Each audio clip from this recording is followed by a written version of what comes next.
البدع والأهواء، أهل البدع العقائدية وأهل البدع السياسية. نقول بيننا وبينكم السلف، بيننا وبينكم الكتب، كان فيقول البدع بيننا وبينكم. Alhamdulillahi Rabbil Alamin, wassalatu wassalamu ala al-mab'uthi rahmatan lil alamin,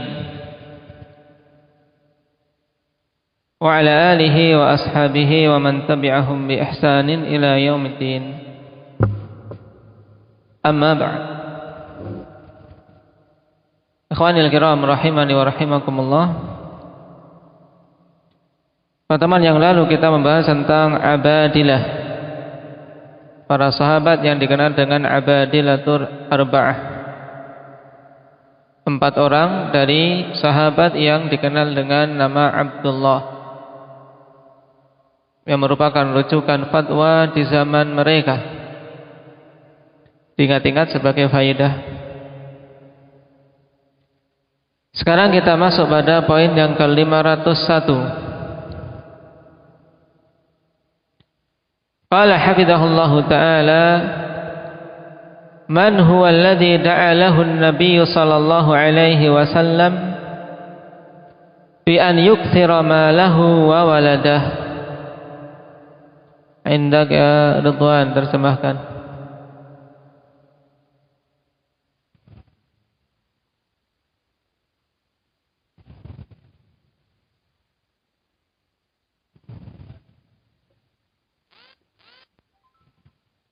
Taib. Siapa itu orang yang Nabi sallallahu alaihi wasallam mendoakan untuknya agar banyak harta dan anaknya. Nah, didoakan oleh Nabi sallallahu alaihi wasallam agar banyak harta dan anak. Wal jawab Anas bin Malik radhiyallahu anhu. Jawabnya adalah Anas ibnu Malik radhiyallahu anhu. Yarhamukallah. Wa dalilu hadits Ummi Sulaim radhiyallahu anhuma annaha qalat ya Rasulullah Anasun khadimuk ud'allah lah. Ummu Sulaim radhiyallahu anha, namanya siapa?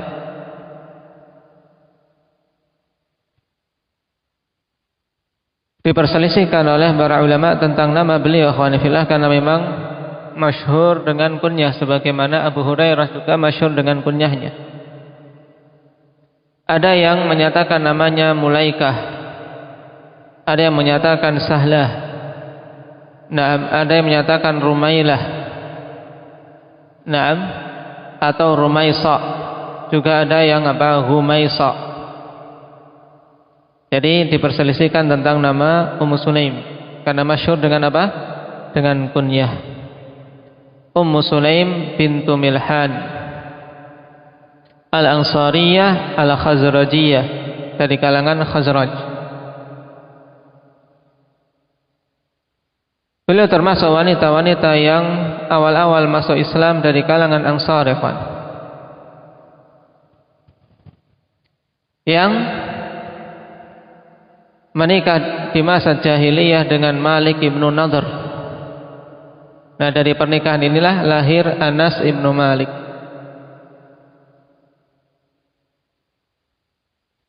Jadi siapa orang tua Anas ibnu Malik? Malik ibnu An-Nadhr. Yang ketika Ummu Sulaim masuk Islam, beliau berusaha untuk mendawai sang suami, menawarkan kepada suaminya agar masuk Islam.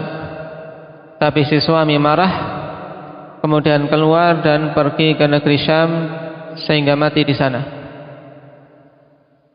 Sehingga orang tua Anas bin Malik radhiyallahu anhu, yaitu bapaknya, meninggal di atas kekufuran.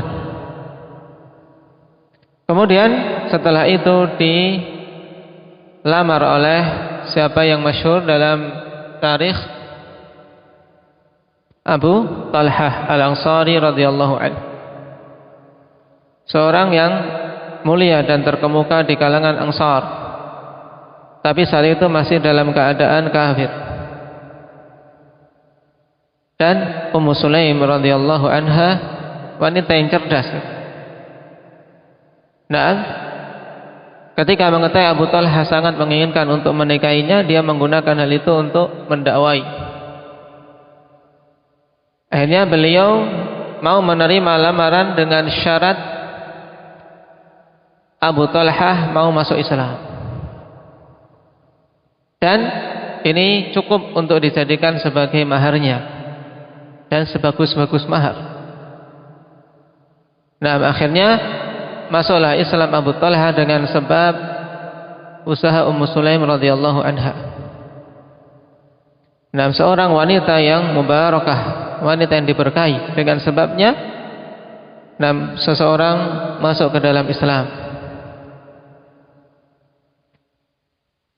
Taib. Dan Ummu Sulaim radhiyallahu anha ikhwani fillah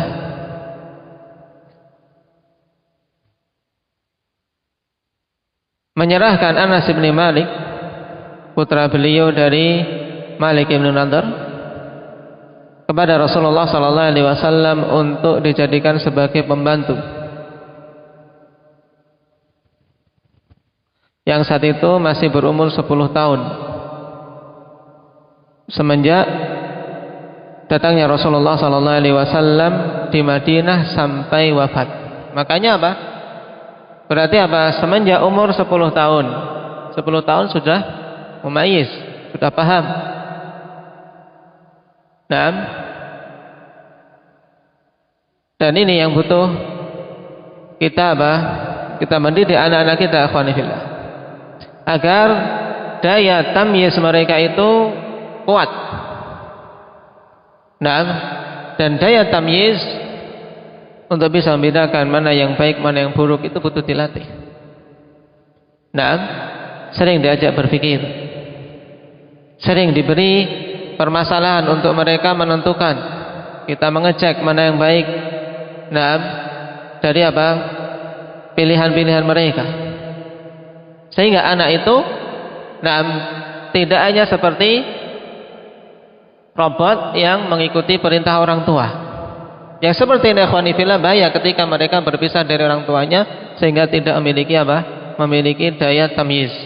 Kenapa? Karena ketika mendapatkan pendidikan dari orang tua cuma mengarahkan dengan apa? Doktrin yang si anak nah mau tak mau menerima sehingga tidak diajak berpikir. Sehingga ketika ada sesuatu yang baru nah, dan dia jauh dari orang tua, tidak mampu untuk memilah dan memilih mana yang baik, mana yang buruk. Nah, ini penting. Karena sebagian orang tua ikhwan fillah keliru dalam memberikan pendidikan kepada anak-anaknya, sehingga keadaan anak ya tadi, ketika berada di bawah bimbingan orang tua ya betul nurut seperti robot. Nah, mereka tidak mampu mengeluarkan ide, tidak mampu mengeluarkan pendapat, karena dihantui ketakutan. Dan ini metode yang salah. Nah, karena ketika mereka memiliki kekuatan, sudah merasa besar, akhirnya ingin lepas dari kungkungan tersebut. Oleh karena itulah metode yang dicontohkan oleh Nabi sallallahu alaihi wasallam. Hendaknya kita contoh dengan memberikan pemahaman, memberikan pengajaran kepada anak-anak semenjak dini. Diberi permisalan-permisalan untuk mereka berpikir. Nah, berhubungan dengan Anas ini ya kawan, semenjak umur 10 tahun melayani Nabi sallallahu alaihi wasallam sampai Rasulullah wafat. Berarti berapa tahun Anas menjadi pelayan Nabi sallallahu alaihi wasallam? Indak Humam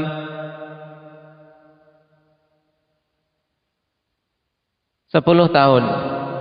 Berarti Rasulullah sallallahu alaihi wasallam wafat,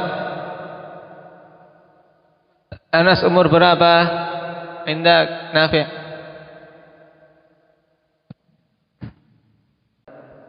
Tayyib, Anas berumur 20 tahun, masih pemuda.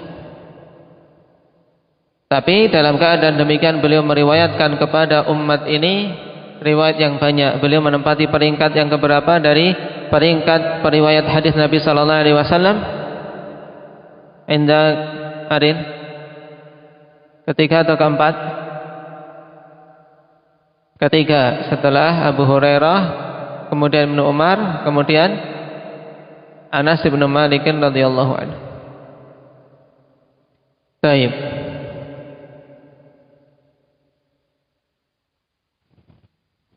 Dan di antara peperangan yang pertama kali beliau saksikan bersama Rasul sallallahu alaihi wasallam adalah perang Uhud. Yang saat itu tugas Anas kecil sebagai apa? Sebagai pemberi minum para pasukan yang kehausan. Kemudian baru betul-betul ikut perang dalam perang Hunain dan memiliki andil yang bagus dalam peperangan tersebut.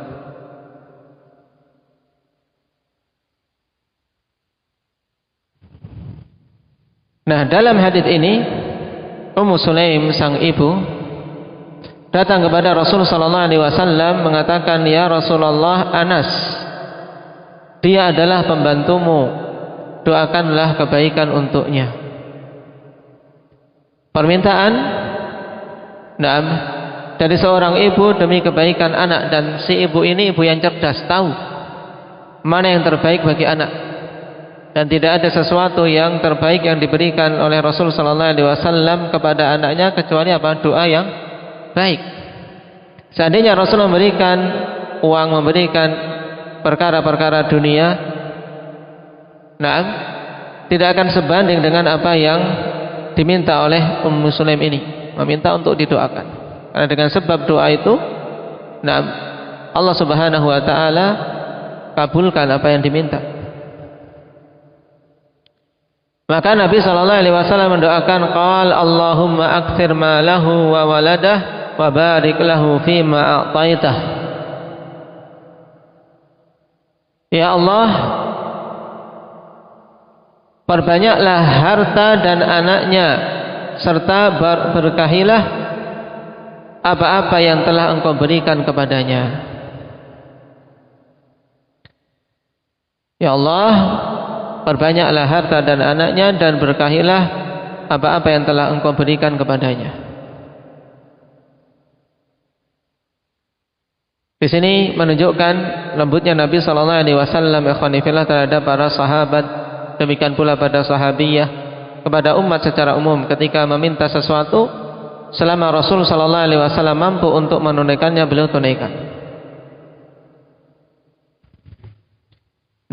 Dan dengan doa yang mustajab ini Allah Subhanahu wa taala berikan apa yang diminta oleh Nabi sallallahu alaihi wasallam.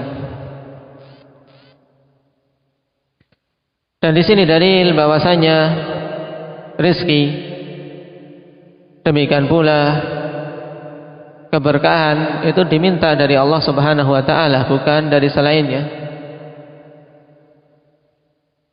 Maka Nabi sallallahu alaihi wasallam berdoa meminta kepada Allah. Dan diperbolehkan di sini untuk memohon kepada Allah Subhanahu wa taala rezeki yang banyak, tapi hendaknya disertai sebagaimana yang Rasulullah sallallahu alaihi wasallam contohkan, yaitu apa? Barakah. Karena sekedar banyaknya harta dan banyaknya anak, ikhwan, kalau tidak diberkahi oleh Allah Subhanahu wa taala, tidak akan mendatangkan kebaikan. Maka jangan sampai seorang berhenti pada doa Allahumma aktsir malahu wa waladah. Karena bisa saja Allah memang perbanyak harta dan anaknya, tapi kemudian menjadikan dia jauh dari ajaran agama, jauh dari bimbingan nabinya, malah terfitnah. Allah Subhanahu wa taala katakan, innama amwalukum wa auladukum fitnah. Hanyalah harta kalian dan anak-anak kalian itu sebagai ujian. Dan Allah Subhanahu wa taala dalam banyak ayat peringatkan kita dari dua perkara ini, ikhwan. Karena dua perkara ini perkara yang melalaikan bagi orang-orang yang tidak mampu menempatkan nikmat tersebut dengan benar. Allah katakan di surat Al-Munafiqun, Dan ini juga padanya isyarat ikhwan bahwasanya orang-orang yang paling banyak terfitnah dengan ini adalah orang-orang munafik. Allah katakan, ya ayyuhalladzina amanu la tulhikum amwalukum wala auladukum an dzikrillah. Wahai sekalian orang-orang yang beriman, jangan sampai melalaikan kalian harta-harta kalian dan anak-anak kalian dari mengingat Allah. Wa may yaf'al dzalika fa ulaika humul khasirun. Siapa saja yang melakukan hal tersebut, maka mereka itulah orang-orang yang merugi. Lihat. Setelah menjelaskan sifat-sifat orang munafik, kemudian Allah Subhanahu wa taala tegaskan ini kepada kita semua, jangan sampai terlalaikan dengan harta dan anak-anak. Nah, dan dalam ayat di surat Al-Anfal, Allah Subhanahu wa taala bertegas dengan perintah untuk mengilmuinya. Wa'lamu, ketahuilah, annama amwalukum wa auladukum fitnah, bahwasanya harta kalian dan anak-anak kalian itu ujian. Taib. Sehingga yang namanya ujian, ada yang lulus, ada yang gagal. Dan Rasul sallallahu alaihi wasallam ketika doakan untuk anak seperti ini, ikhwan, berarti Rasulullah sallallahu alaihi wasallam memandang memang Anas pantas. Nah, pantas untuk mendapatkannya, apalagi diiringi dengan doa barokah, doa keberkahan. Kenapa? Karena memang sebaik-baik harta itu yaitu harta yang diberikan kepada orang-orang yang soleh. Nah, ni'mal malus salih lil 'abdis salih. Nah, sebaik-baik harta yang halal ikhwanifillah yaitu untuk apa? Hamba yang saleh. Harta yang baik itu sangat baik kalau ada di tangan orang-orang yang saleh, sehingga harta tersebut mendatangkan kebaikan bagi Islam dan muslimin.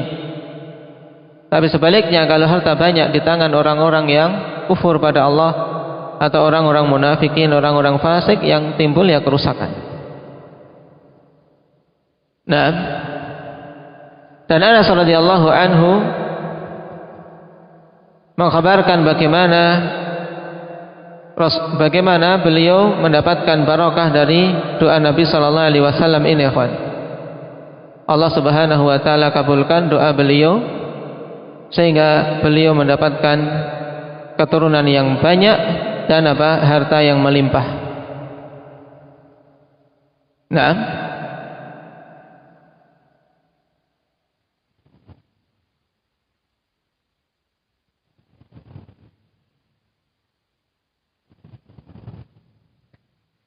dan dalam hadis riwayat Muslim,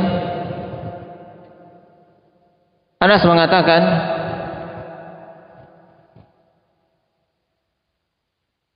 mengkabarkan tentang permintaan sang ibu, ya Rasulullah, innali khuwaisah.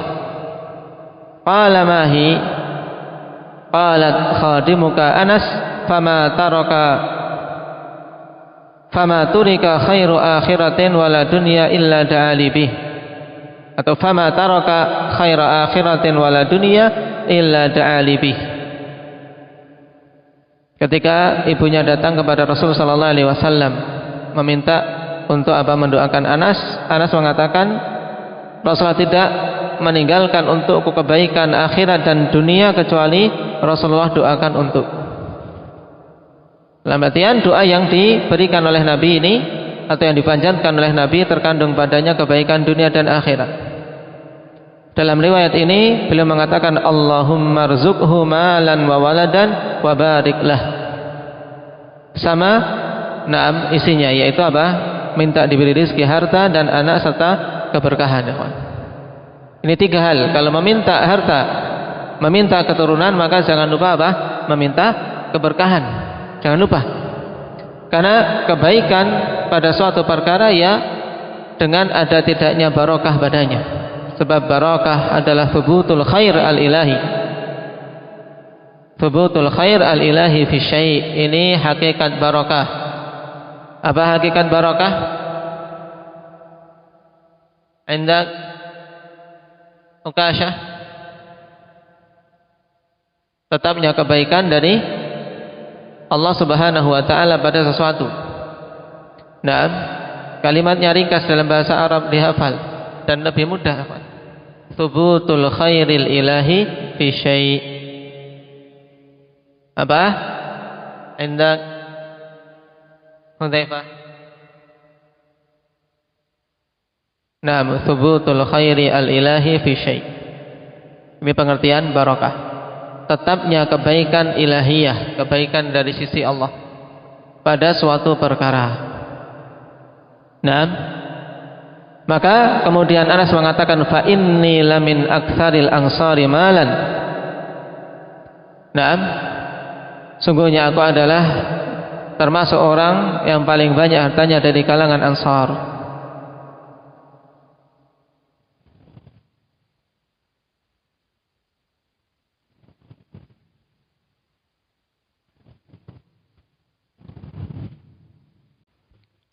Disebutkan di antara keberkahan doa ini, ikhwan, ketika meminta kepada Allah harta dan keturunan kemudian diikuti keberkahan.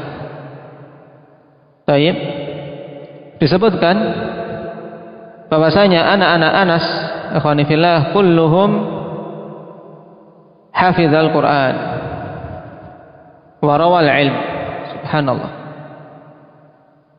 Dari keturunan yang banyak, dari anak-anak keturunan Anas, ikhwani fillah,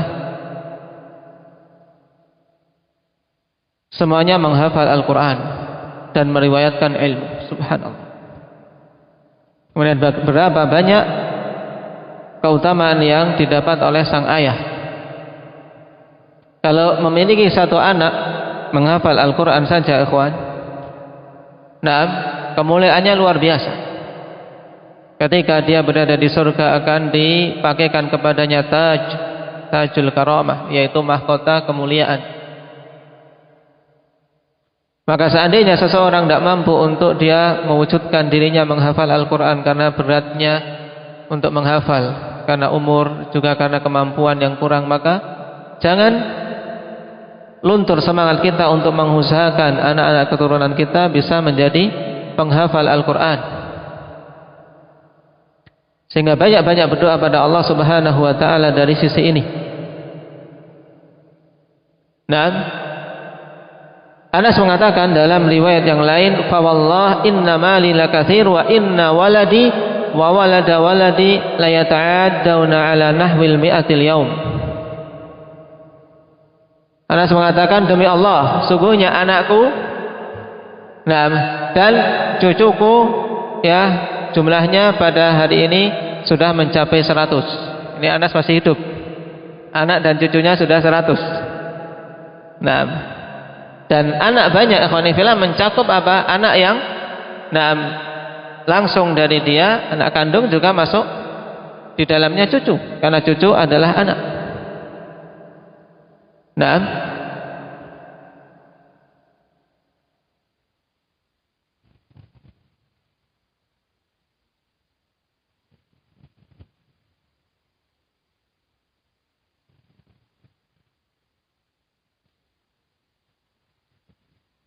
dan sampai-sampai pada sebagian riwayat beliau merasa malu karena saking tuanya dan apa?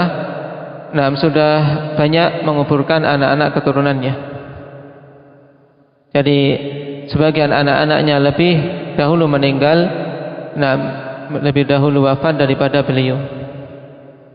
Dan Anas bin Malik adalah sahabat yang terakhir meninggal di negeri mana? Indak Abu Zaid. Naam, akhir sahabat yang meninggal di Basrah. Sehingga memang Allah Subhanahu wa taala berikan umur yang banyak, sehingga dengan umur yang panjang, dengan umur panjang tersebut, ya, keturunannya banyak. Dzalika fadlullah yu'tihi may yasha. Dan yang lebih membahagiakan adalah keturunan yang banyak tersebut semuanya apa? Di atas istiqamah. Naam, didoakan barokah oleh Nabi sallallahu alaihi wasallam. Ini Anas bin Malik, sahabat yang menemani, membantu Nabi sallallahu alaihi wasallam semenjak umur 10 tahun sampai Rasul sallallahu alaihi wasallam meninggal. Dari semenjak tiba di Madinah sampai Rasulullah sallallahu alaihi wasallam wafat. Nah, melayani Nabi 10 tahun. Ini mudah dihafal ya, Pak. Mulai umur 10 tahun melayani Nabi 10 tahun berarti ketika Rasul sallallahu alaihi wasallam wafat umur 20 tahun.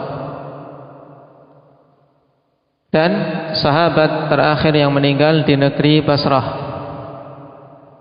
Adapun sahabat yang terakhir meninggal secara mutlak dari semua sahabat, yang terakhir meninggal yaitu Abu Tufail Amir ibn Wathilah Al-Laythi. Sebagai faedah ini ditambahkan Abu Tufail, Abu Tufail Amir ibn Wathilah Al-Laythi.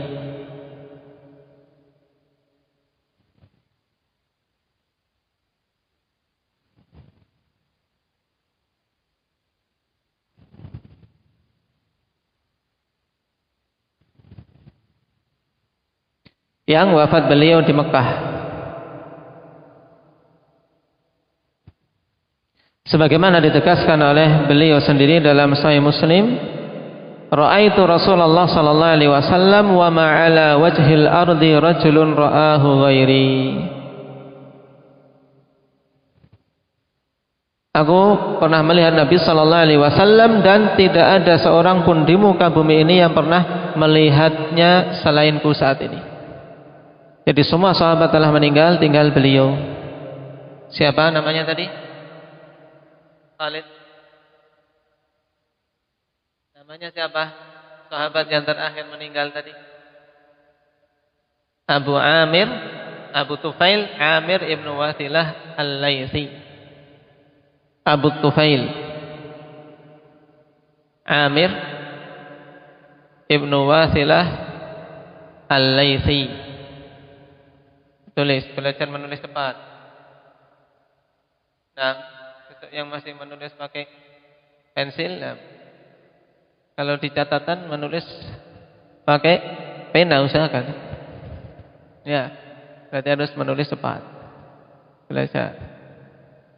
Kalau di kitab mungkin kalau tulisannya belum bagus ya pakai pensil, tapi kalau di buku tulis usahakan belajar menulis pakai pena. Nah, ini meninggalnya di mana? Di Mekah. Kalau Anas bin Malik meninggalnya di mana? Basrah. Tayyib, barakallahu fikum.